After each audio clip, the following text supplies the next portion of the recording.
Bonjour à tous mes amis. Cela fait certainement pour certains temps que je ne me suis pas exprimé. Pas qu'il n'y a pas de sujet pour débattre, mais parce que la plupart des débats ont été déjà faits et on ne va pas quand même revenir tout le temps sur les mêmes choses. Pour moi, je pense que l'optique est d'avancer. Donc, quand il n'y a pas un sujet sur lequel je peux pour ce qui permet d'avancer le débat et de permettre d'avancer la lutte, je m'exprime rarement. Je préfère parfois écrire sur ma page Facebook que de faire des vidéos tout le temps parce que c'est pas aussi évident. Néanmoins, ce sujet-ci est important car cela fait plus d'1 mois que j'y pense. Je suis en train de revoir la lutte que nous menons pour la libération de l'Afrique. Il faut le reconnaître. Nous sommes dans une phase bloquée.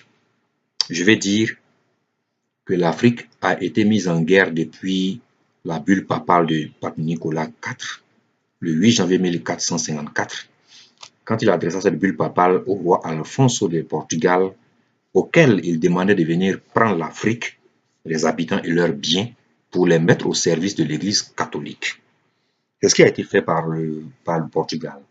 Et ensuite, qui a été rejoint par d'autres pays.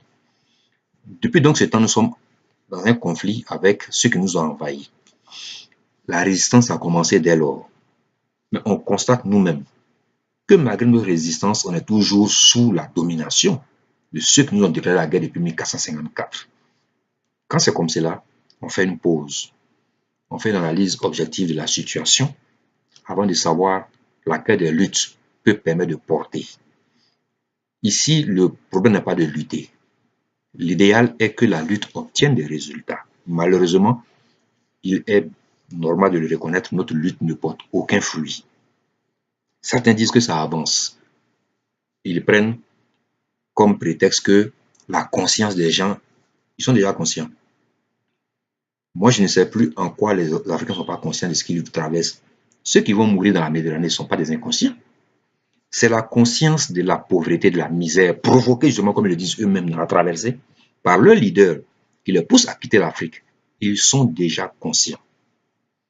Je ne sais pas si on parle de la même conscience, mais pour moi, nos jeunes sont déjà conscients du fait qu'ils sont dans un système d'exploitation qui les empêche de s'exprimer et de vivre. Raison pour laquelle ils sortent de ce carcan, de cette prison, pour aller chercher à respirer mieux ailleurs. Ils sont déjà conscients. Mais il y a une vérité, il faut qu'on se dise. C'est laquelle? Aujourd'hui, nous les Africains, nous utilisons des appareils. Nous utilisons, autant que les Occidentaux, ce qu'ils viennent exploiter chez nous. On ne va pas aller loin, on va prendre l'exemple le plus courant qui peut intéresser même ceux qui sont dans les villages. Plus de 400 millions d'Africains détiennent un téléphone portable. Qu'on ne se leurre pas. Le téléphone portable se fabrique avec des matériaux, parmi lesquels un matériau très important qui sort de la production de 2 types de minerais, qui donnent le coltan, la colombite et le tantal, qui donnent le coltan. Sans ce métal, isolant électronique, on ne peut pas avoir les composantes que nous avons dans les réacteurs, dans les téléphones cellulaires, dans les ordinateurs. Il paraît même qu'à cause de la grande flambée des prix du coltan en 2000, PlayStation 2 a été obligé de produire en petite quantité la PlayStation 2, par manque de coltan justement. Le coltan, il se trouve un peu partout. Malheureusement, c'est en Afrique qu'on trouve la meilleure qualité et la grande quantité, surtout en RDC. L'idéal pour un panafricaniste serait même plus donc de forcément se braquer contre l'exploitation du coltan de cette manière. C'est vrai que c'est exploité de manière sauvage, mais il faut comprendre les choses au-delà de cette manière. Ceux qui exploitent le coltan en RDC, qui les revendent aux pays et aux industriels qui fabriquent ce dont ils ont besoin pour faire les appareils, les jeux vidéo, les ordinateurs, les téléphones portables.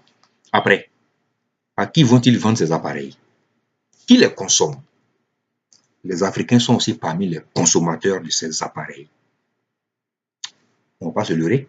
J'ai déjà dit, plus de 400 millions de téléphones sur en Afrique déjà.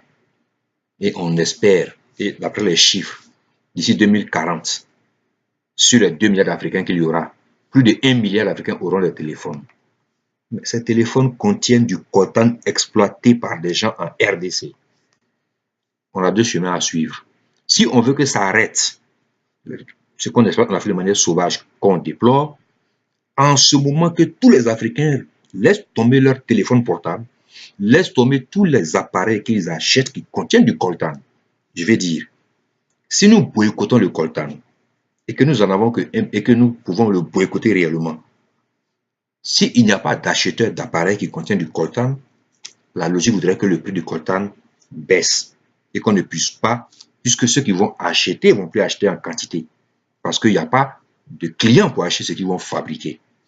Mais si on est prêt à continuer à changer nos portables tous les mois, si on est prêt à acheter de nouvelles choses qui contiennent du coltan tous les mois, l'idéal serait plus de lutter contre ceux qui exploitent le coltan.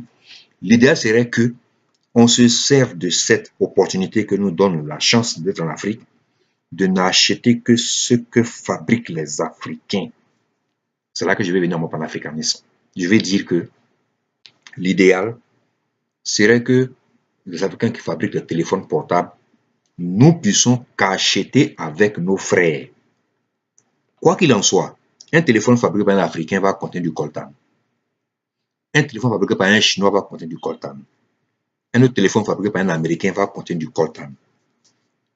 Ils mettent les trois produits sur le marché africain. Si nous-mêmes n'achetons pas ce que produit l'Africain, le coltan sera toujours exploité de cette manière. L'une des luttes pour lutter contre l'exploitation sauvage de ce qu'on fait en Afrique est que nous-mêmes consommons ce que font nos frères.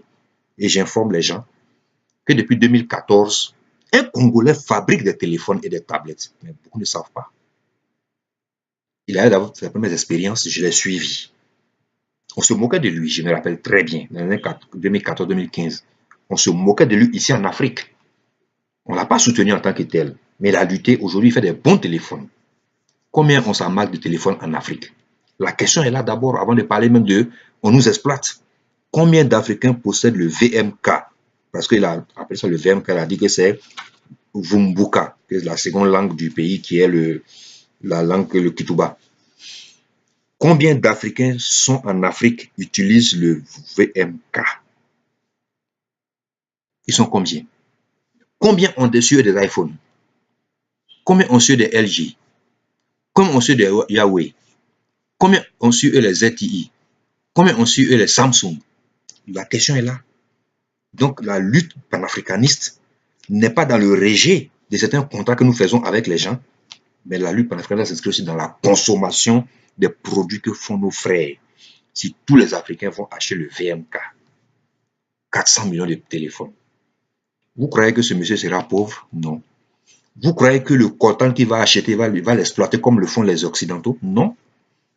À cause de nous, il aura du coltan qui va négocier à un prix meilleur. Il va permettre à ceux qui produisent le coltan de produire du coltan pour le marché africain. C'est vrai, ça va faire des remous, mais c'est à nous de le protéger. Ce n'est pas à quelqu'un de le protéger. Il ne travaille pas pour un gouvernement, il travaille pour lui-même. C'est pour dire que, et aujourd'hui, je vous informe, l'Afrique du Sud se lance sur la fabrication de téléphones portables. Et la personne qui fabrique pour celui en Afrique du Sud est bien claire et nette.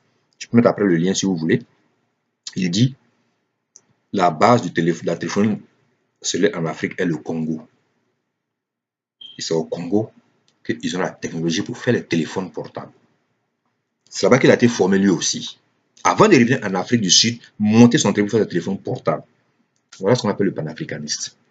Ce sont ces genres de choses qui doivent être notre lutte. Je vais dire que nos leaders panafricanistes, c'est ce qu'ils doivent nous faire, ils doivent faire la promotion de ces produits. On doit les voir avec ces téléphones. On doit les voir avec les applications faites par les Africains. Je pense que c'est ça qui va permettre de gagner la bataille contre l'exploitation sauvage dont nous sommes victimes. Nous sommes victimes d'une exploitation sauvage, mais dont nous sommes aussi les consommateurs du même produit. Les Occidentaux exploitent nos matières premières, c'est vrai. Mais nous sommes aussi des consommateurs de ces matières premières exploitées. Je vous le dis, arrêtons de nous rêver et de nous mentir. Si iPhone vient faire le prix d'un iPhone en Afrique à 1 million de francs CFA, les mêmes qui se plaignent qu'on exploite le Congo par le coltan, pour le coltan que le Congo a, ils vont trouver que iPhone exagère dans le prix. Ils vont même être capables de nous dire, après avoir volé le coltan, vous vendez encore le téléphone à 1 million de francs CFA. Justement, il faut leur montrer que le téléphone qu'ils fabriquent, que nous fabriquons, on préfère acheter le téléphone fait en Afrique, qui a pris du coltan africain, qui va permettre à celui qui le fabrique de pouvoir mieux rémunérer ceux qui extraient le coltan, ça c'est entre nous, que d'aller acheter des produits venant de l'extérieur, alors que nous avons les compétences pour tout faire ici en Afrique. J'ai été un jour désolé de voir des Africains importer des drones des pays occidentaux pour les revendre sur Facebook. Je les ai interpellés pour leur dire qu'un Africain fait des drones. Je donne le contact pour qu'ils puissent travailler ensemble. Parce qu'ils fabriquent ces drones à partir des matériaux d'Afrique. Un jeune Camerounais s'est lancé dans une levée de fonds pour pouvoir créer sa société pour fabriquer des drones, car il ne trouve aucune différence entre ces drones qu'il fabrique en Afrique avec les drones que nous importons d'Europe. Arrêtons de nous plaindre de nos gouvernements et agissons nous-mêmes entre nous-mêmes. Nous sommes en Occident, nous sommes chez les Blancs, c'est vrai, mais on peut consommer des produits de chez nous. Il y a un Africain qui est en Allemagne et qui fait des chaussures. Le site existe. On peut acheter nos chaussures avec lui. On n'a pas besoin d'acheter des chaussures dans les boutiques des Blancs. C'est ça, c'est la lutte panafricaniste. Quand nos frères nous demandent des téléphones en Afrique, l'idéal serait qu'on contacte VMK pour vendre nos téléphones, vendre ces téléphones dans les pays d'Afrique. Mais pour qu'ils puissent le faire, il faut qu'il y ait de la clientèle. Et c'est nous qui sommes à l'extérieur, qui aidons nos parents en Afrique, qui sommes cette clientèle-là. Ce sont les panafricanistes qui sont cette clientèle. Un Camerounais a fait une messagerie instantanée comme les Facebook Messenger. On appelle ça Vicado. Personne n'utilise. J'ai lancé l'appel, personne ne veut utiliser. On préfère aller sur les Facebook Messenger et autres. Et après ça, nous, on se plaint qu'on nous exploite. On va nous exploiter parce que nous sommes des consommateurs des produits qui sont fabriqués à partir de notre exploitation.